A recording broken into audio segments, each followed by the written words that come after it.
Samuel Pate, David R. Hoffman, Forrest M. Summers, Terry Cook, Daniel Thompson, Albert J. Bauer, Edward R. Ofker, Richard D. Markowski. Veterans Day dates back to 1918, when an armistice called the end of World War I, and guns fell silent on the 11th hour, the 11th day of the 11th month. An American private described the silence in a letter home. We stood up and didn't say a word. It felt as if we dropped our packs after a long hike, straightened our backs, and we were as twice as light as any bird. But all we did was stand and stare and stare. Please accept our appreciation and sincere thanks for being here today to recognize veterans on this Veteran Day. Some of you have come here voluntarily, and some of you have been drafted to come to this assembly. That's similar to the Vietnam Air veterans. It was about 2 years ago. I was up in Rhineland, and I was in an office conducting a little business, and I ran into a guy who was a B-17 bomber pilot in World War II. And when he found out that I was an Army helicopter pilot, we started talking about these flyboy stuff. And he told me a story about how the B-17s, if you know anything about these bombers from World War II, they had a big crew on them. You had a pilot, you had a co-pilot, you had a bombardier, a navigator, you had a belly gunner, you had a top gunner, you had a tail gunner. You had a big crew of people. And the way it worked was the flight engineer and the co-pilot would crank up the aircraft, and the whole flight of aircraft would be ready to take off while the pilots were getting a briefing. They were going to go bomb the Nazis in Europe, and they were going to fly over the channel. And they'd have to get the winds, and they'd have to get what kind of fighter support they were going to have, what kind of fighters they were going to face from the Germans. And they get a big briefing, and by the time the briefing was over, all the aircraft would be ready to go. They'd go out on a flight line, they'd climb in the cockpit, and they'd take off to bomb the Nazis.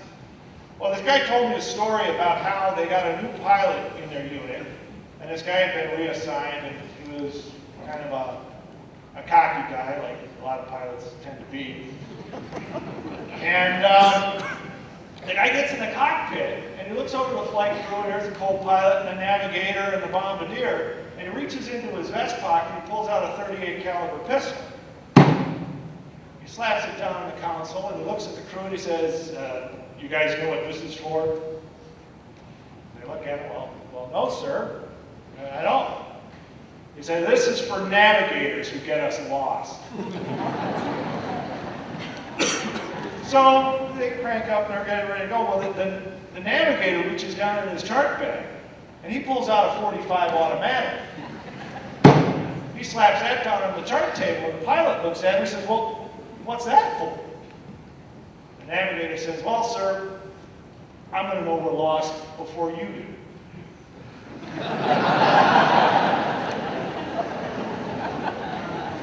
It's a cute story, and I don't know how true it is, but it really illustrates the fact that in any group of individuals, and I don't care if it's your high school football team or your volleyball team, everybody on the squad, everybody who is part of that crew has a critical job to do. Informal poll. This is the audience participation. Stand up if you're one of the guys or girls who has signed up for the military, if you're going into the military. Come on, where are you? I know you're here. There you are.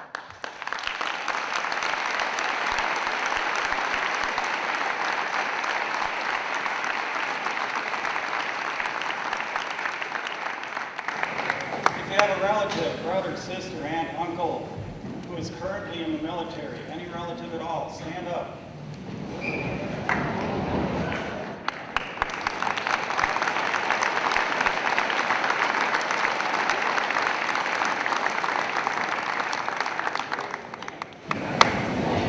If you have a friend or know somebody who has been in the military, stand up.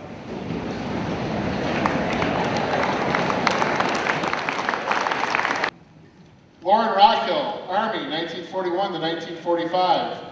Don Shook, Army, 1943 to 1945.